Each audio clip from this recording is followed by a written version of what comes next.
पेट सफा आयुर्वेदिक चूरन, पेट सफा तो हर रोग दफा।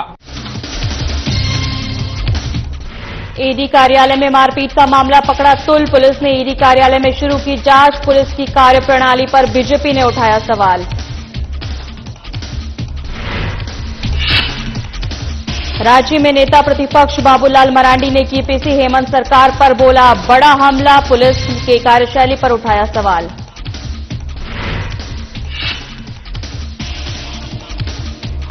मकर संक्रांति पर नमो पतंग महोत्सव, रांची के मोहरावादी मैदान में पतंग महोत्सव का आयोजन, सांसद संजय सेठ ने कार्यक्रम का किया उद्घाटन।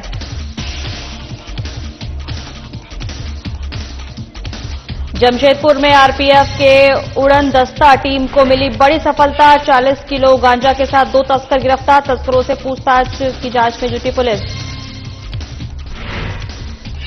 धनबाद में बच्चा अपहरण की कोशिश से हड़कंप, बस स्टैंड पर महिला ने बच्चे को छीनने का प्रयास, अपहरण की कोशिश से मची अफरा तफरी।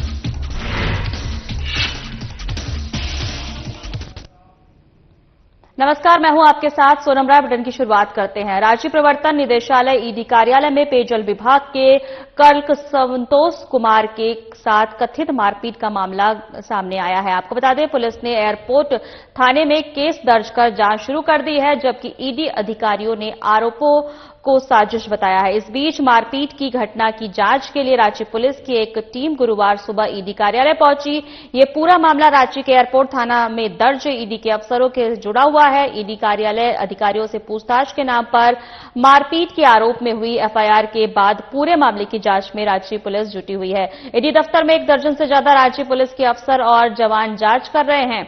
वहीं सदर डीएसपी सहित कई इंस्पेक्टर और एयरपोर्ट थाना प्रभारी ईडी ऑफिस के अंदर मौजूद हैं। मिली जानकारी के अनुसार ईडी दफ्तर के सीसीटीवी फुटेज खंगाले जा रहे हैं। आपको बता दें कि गुरुवार सुबह सदर डीएसपी, एयरपोर्ट थाना प्रभारी और एक इंस्पेक्टर की अगुवाई में स्पेशल टीम ईडी कार्यालय पहुंची है।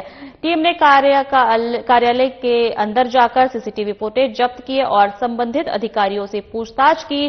पुलिस दस्तावेजों और वीडियो रिकॉर्डिंग और अन्य साक्ष्यों को खंगाल रही है। वहीं पुलिस द्वारा ईडी के दफ्तर पर रेड पर भारतीय जनता पार्टी ने कड़ी प्रतिक्रिया तो दी, तो वहीं कांग्रेस और झारखंड मुक्ति मोर्चा के नेताओं ने भी बीजेपी की प्रतिक्रिया का बयान दिया है।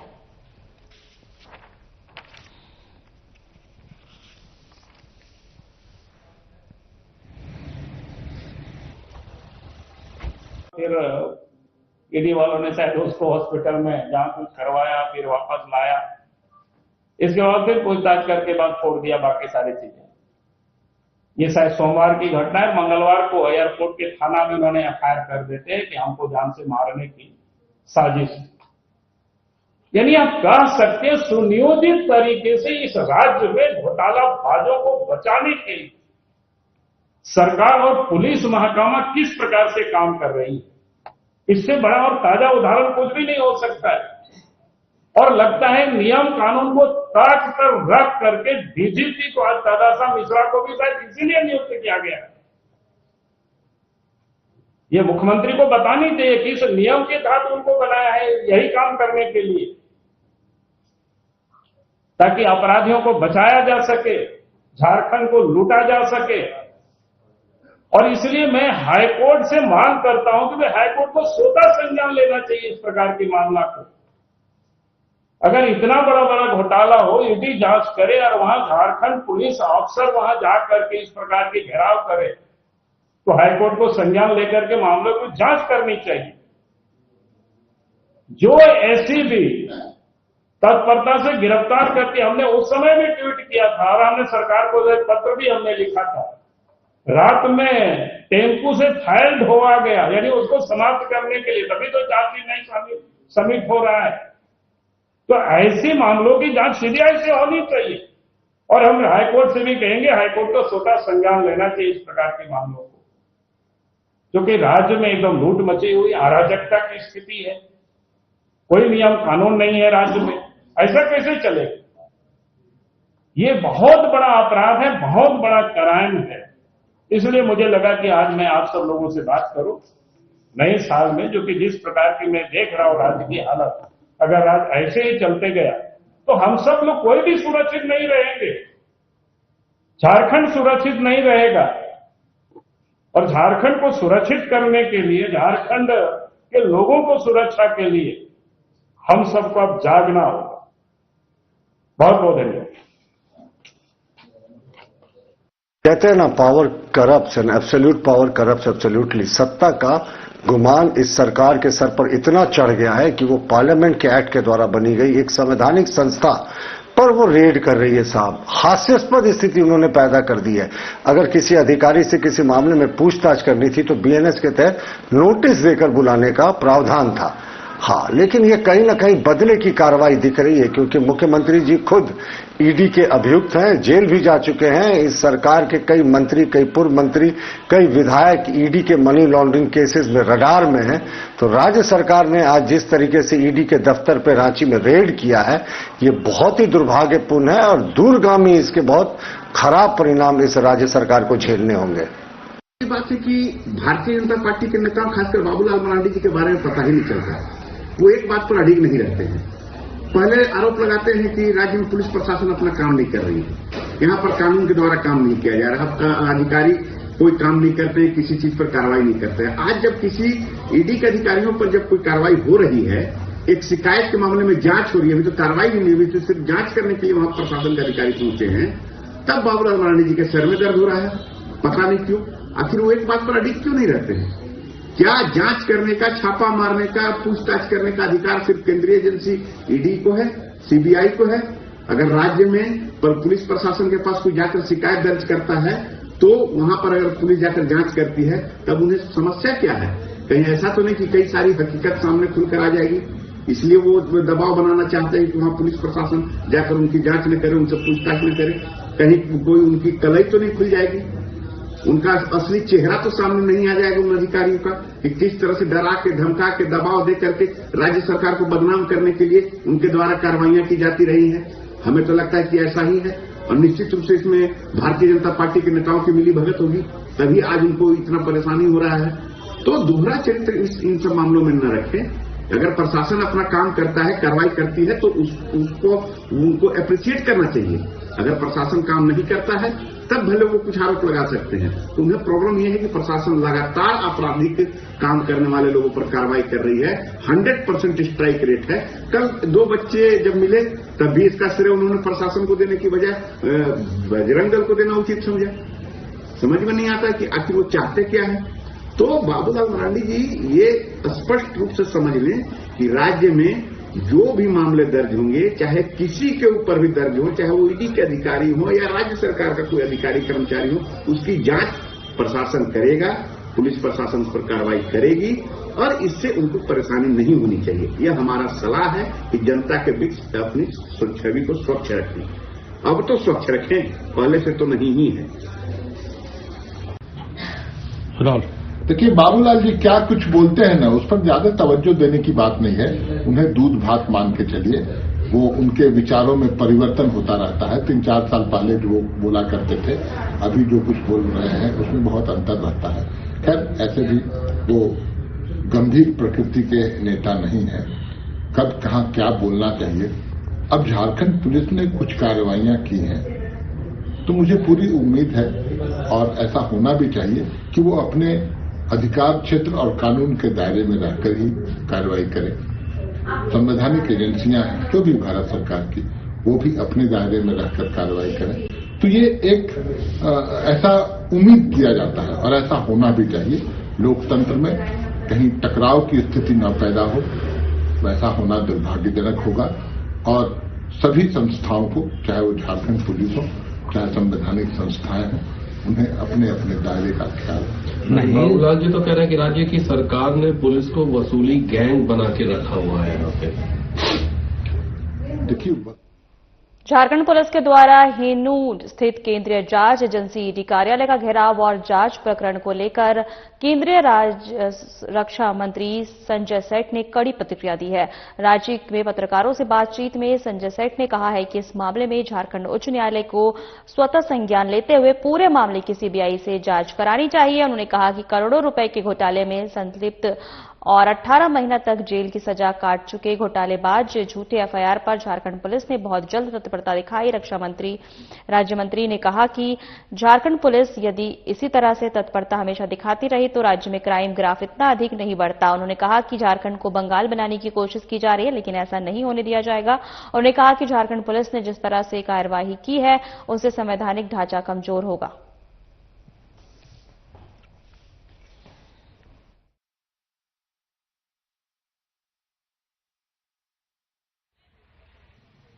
जो घोटालेबाज हैं, जिन्होंने सरकार का जनता का पैसा खाया, वो एक षड्यंत्र, देखो कैसे संवैधानिक ढांचों को कमजोर करना, कैसे लोकतांत्रिक व्यवस्था को कमजोर करना।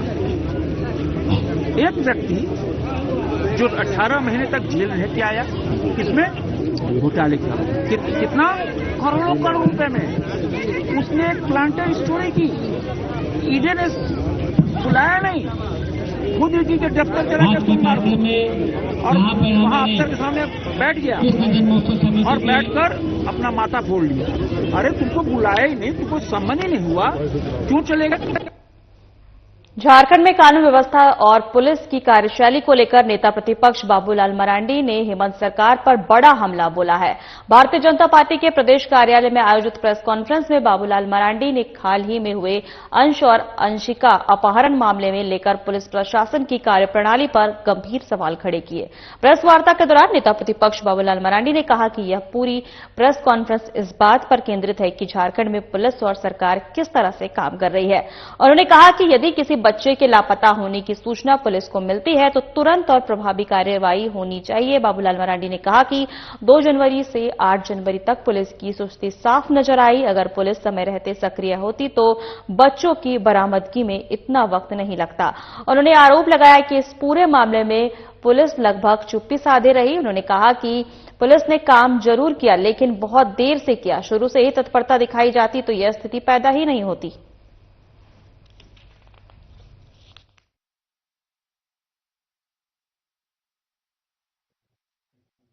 उसके लिए पुलिस को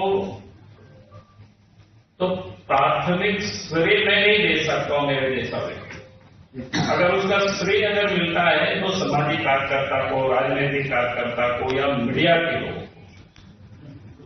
क्योंकि ये सारे लोगों ने इस प्रकार से दबाव बनाया। अब देखे होंगे कि लगातार सामाजिक कार्यकर्ता और राजनीतिक कार्यकर्ताओं के घरों में जाना, लोगों से मिलना,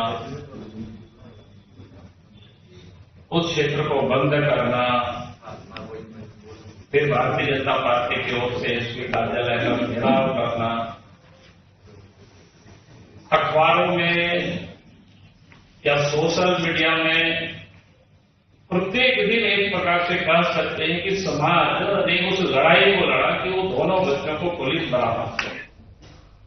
उद्योगपति के बेटे कैरव गांधी अपहरण मामले पर सरयू राय ने डीजीपी व एसएसपी से बातचीत की, जिसके बाद उन्होंने कहा कि यह केवल फिरौती नहीं, एक नव युवक की जिंदगी का सवाल है।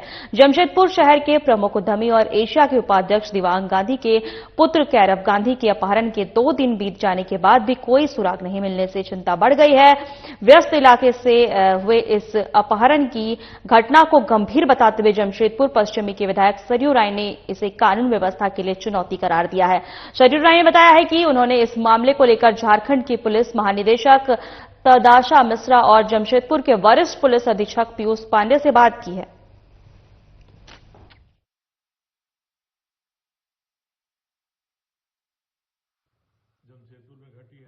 जमशेदपुर के प्रमुख उद्यमी एशिया के उपाध्यक्ष के सुपुत्र कैरव गांधी का अपहरण हुए 2 दिन हो गया। जमशेदपुर के व्यस्त इलाके में से इनका अपहरण होना चिंता की बात है। मैंने इस बारे में आज झारखंड सरकार के डीजीपी श्रीमती तदाशा मिश्रा से बात की साथ ही मैंने जमशेदपुर के सीनियर एसपी पीयूष पांडे जी से भी बात की और मैं उनसे कहा कि काफी दिनों के बाद ऐसी घटना जमशेदपुर में घटी है और जमशेदपुर ही क्या झारखंड में भी ऐसी घटना बहुत दिन के बाद घटी है। श्री कृष्ण जन्माष्टमी समिति के द्वारा मोहरामादी मैदान में मकर संक्रांति के अवसर पर रक्षा राज्य मंत्री और रांची सांसद संजय सेठ के द्वारा नमो पतंग महोत्सव का उद्घाटन किया गया। कार्यक्रम के दौरान बच्चों के बीच पतंग का वितरण किया गया, साथ ही गरीबों के बीच कंबल और खिचड़ी बांटा गया। इस मौके पर रक्षा राज्य मंत्री संजय सेठ ने कहा कि आज आर्मी डे और 140 करोड़ लोग भारतीय सेना पर गर्व कर रहे हैं।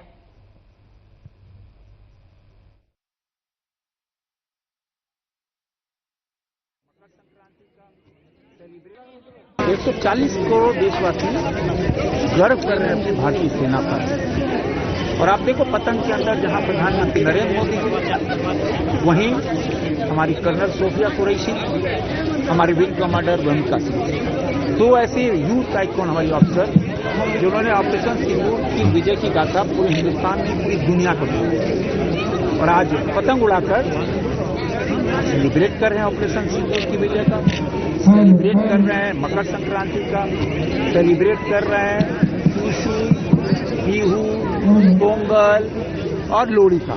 तो ये 2006 में रांची में इसकी शुरुआत हुई। योग गुरु स्वामी रामदेव जी ने अरगोड़ा मैदान से। कोडरमा जिले में कई नेताओं ने मकर संक्रांति के अवसर पर अपने आवास कार्यालय परिसर में चूड़ा दही कार्यक्रम का आयोजन किया। उनमें केंद्रीय मंत्री अन्नपूर्णा देवी, कोडरमा विधानसभा पूर्व प्रत्याशी सुभाष यादव और डोमांच प्रमुख सत्यनारायण यादव शामिल हुए। वहीं इस मकर संक्रांति को लेकर चूड़ा दही आयोजित कार्यक्रम में विभिन्न प्रखंडों से कार्यकर्ता अन्य दलों के बड़ी संख्या में जुटे। कार्यकर्ताओं के अलावा समाज के काफी लोग भी पहुंचे और चूड़ा दही तिलकुट गुड़ का आनंद उठाया।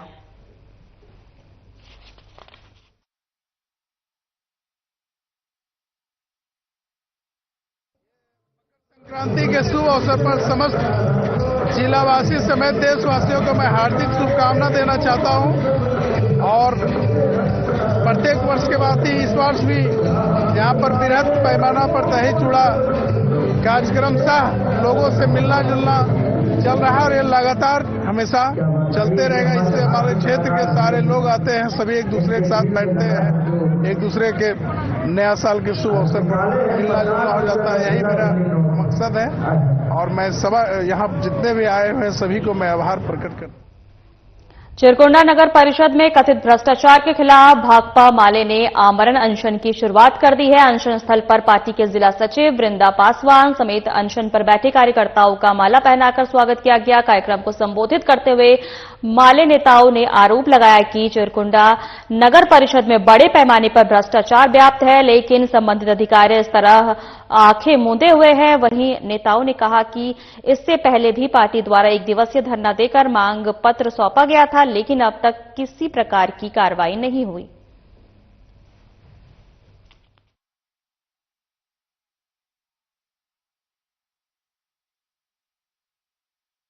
आज जो है भाकपा माले द्वारा जो है चिरकुंडा नगर परिषद में जो भी सौंदर्यीकरण हो, तालाब का मामला हो या डीजल घोटाला, उसी पर मैंने भाकपा माले द्वारा जो है जांच की मांग की गई। जो भी भ्रष्टाचार हुआ है चिरकुंडा की जनता के सामने ये आना चाहिए और भाकपा माले की ये मांग है कि अभिलंब इसकी जांच होनी चाहिए। जिसके कार्यकाल में जो घोटाला हुआ है उसको जांच कर तुरंत मैंने आम जनता के सामने लाना चाहिए। आज से जो है हमारे संतोष चटर्जी जो हैं, श्रीकांत जी हैं, कल्याण दा जो है अनिश्चित काल के लिए भूख हड़ताल पर बैठे।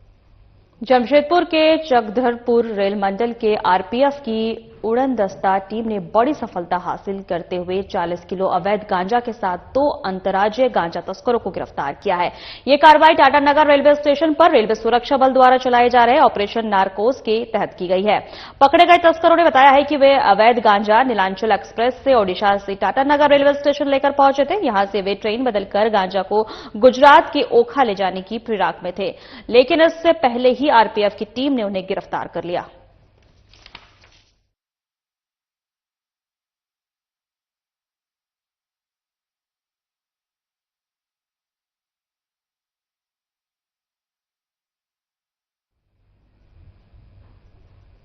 जमशेदपुर के खास महल स्थित सदर अस्पताल परिसर में 3 दिसंबर को स्वास्थ्य मंत्री इरफान अंसारी द्वारा उद्घाटित 100 बेड का प्री फैब्रिकेटेड अस्पताल अब तक शुरू नहीं हो सका है। बताया जा रहा है कि हॉस्पिटल में बिजली के कनेक्शन नहीं होने के कारण चालू नहीं हो सका, जिसके कारण काफी विलंब हुआ। वहीं जिले से सिविल सर्जन साहिर पाल ने कहा कि कल 16 जनवरी से हॉस्पिटल चालू हो जाएगी। तैयारी पूरी कर ली गई है, जिससे आसपास और कोल्हान के लोगों को इसका काफी लाभ मिलेगा।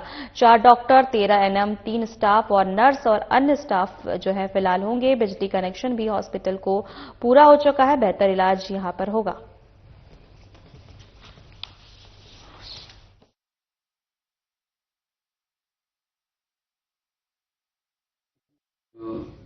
मेरी कोशिश तो यही है कि अस्पताल जो है जल्द से जल्द शुरू करने की। तो इसी संदर्भ में हम इनॉग्रेशन है, ऑनरेबल हेल्थ मिनिस्टर के थ्रू इनॉग्रेशन भी उसका हुआ था और साथ साथ उसकी मुहैया वो बिजली का जो कनेक्शन था वो बिजली विभाग की तरफ से पूरा नहीं हो पाया था।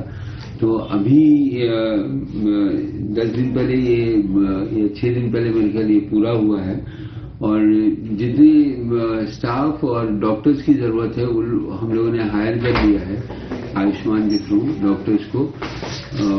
8 डॉक्टर्स को हायर किया था, जिसमें 4 लोग इमीडिएटली ज्वाइन कर लिए थे, 4 लोग ज्वाइन नहीं किए वो भी। जमशेदपुर के मानेगो नगर निगम क्षेत्र में नागरिक सुविधाओं को लेकर जन आक्रोश बढ़ता जा रहा है। आपको बता दें कि जनता दल यूनाइटेड पूर्वी सिंहभूम जिला इकाई के नगर आयुक्त को ज्ञापन सौंपते हुए पानी, साफ सफाई, नाली, स्ट्रीट लाइट और सड़क जैसी बुनियादी समस्याओं के त्वरित समाधान की मांग की है। पार्टी की तरफ से दिए गए ज्ञापन में कहा गया है कि मानगो क्षेत्र में आबादी तेजी से बढ़ी है, लेकिन उसके अनुरूप सुविधाओं का विकास नहीं हो पाया है।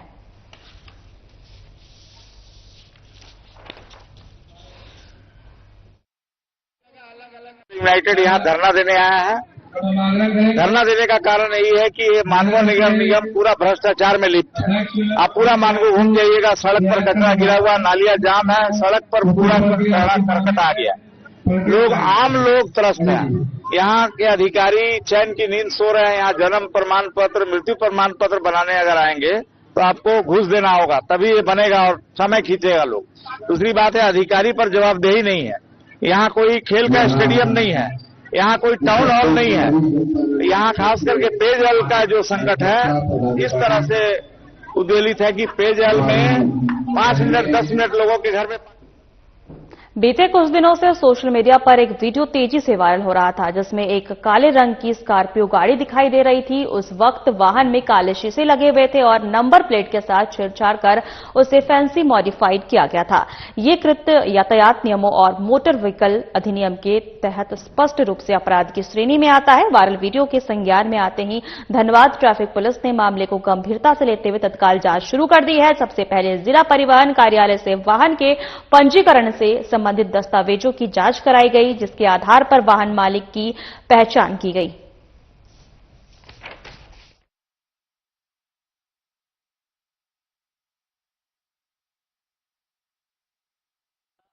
बता भी रहे हैं कि जागरूकता अभियान चल रहा है और ये है भी बातें सही।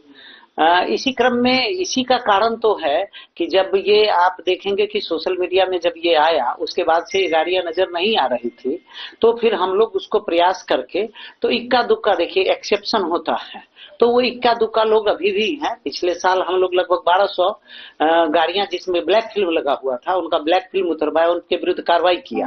तो ब्लैक फिल्म वाली गाड़ियां नजर नहीं आ रही है, लेकिन कुछ गाड़ियां इक्का दुक्का है, इससे हम इनकार नहीं कर सकते हैं। और अगर इस तरह का जो इशू आता है तो उस पर हम लोग अभी डीटीओ सर से भी बात हुई है, तो हम लोग सख्त से सख्त कार्रवाई। राज्य में हालिया बच्चा अपहरण की घटनाओं के बीच धनबाद के बागमारा थाना क्षेत्र में गुरुवार को बच्चा अपहरण की कोशिश से अफरा तफरी मच गई। इंदिरा चौक बस स्टैंड पर एक संदिग्ध महिला ने 9 वर्षीय बच्चे को उसकी मां की गोद से जबरन ले जाने का प्रयास किया। वहीं जोड़ा पोखर निवासी रेवती देवी अपने पुत्र रियोन राज के साथ ऑटो से मायके जाने की तैयारी में थी। तभी महिला ने बच्चे को अपना बेटा बताते हुए मां को ही चोर करार दे दिया। धक्का मुक्की के बाद लोगों ने पुलिस को सूचना दी। मौके पर पहुंची पुलिस दोनों महिलाओं और बच्चों को थाने ले गई। थाने में दस्तावेजों की जांच के बाद बच्चे को उसकी मां के हवाले कर दिया गया। थाना प्रभारी अजीत कुमार ने बताया कि संदिग्ध महिला को हिरासत में लेकर पूछताछ की जा रही है।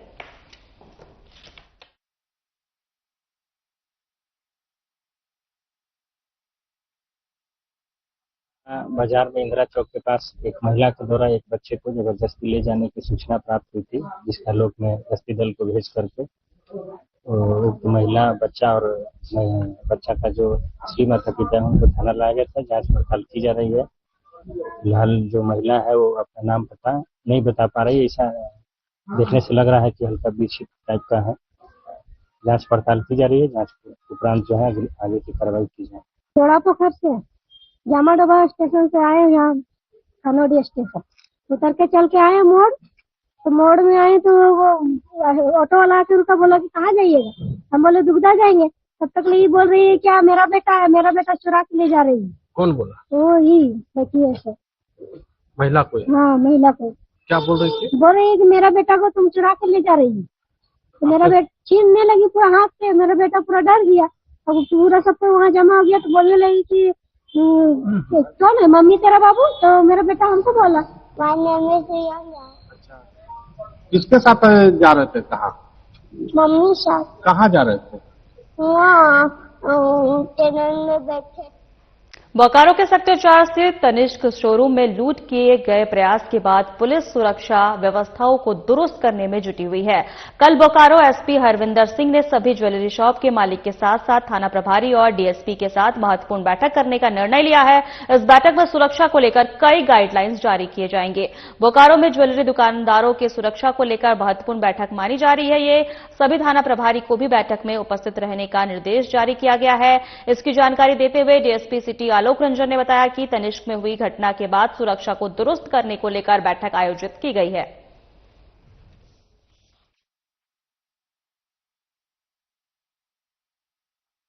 फिलहाल में जो तनिष्क वाली घटना हुई है सेक्टर 4 थाना अंतर्गत, तो उसको लेकर के एहतियातन हम लोग जितने भी ज्वेलरी शॉप है, तो एसपी सर का निर्देश ऐसा प्राप्त हुआ था कि कल उन सभी के साथ एक मीटिंग करना है। एसपी सर की अध्यक्षता में ही वो मीटिंग होगी।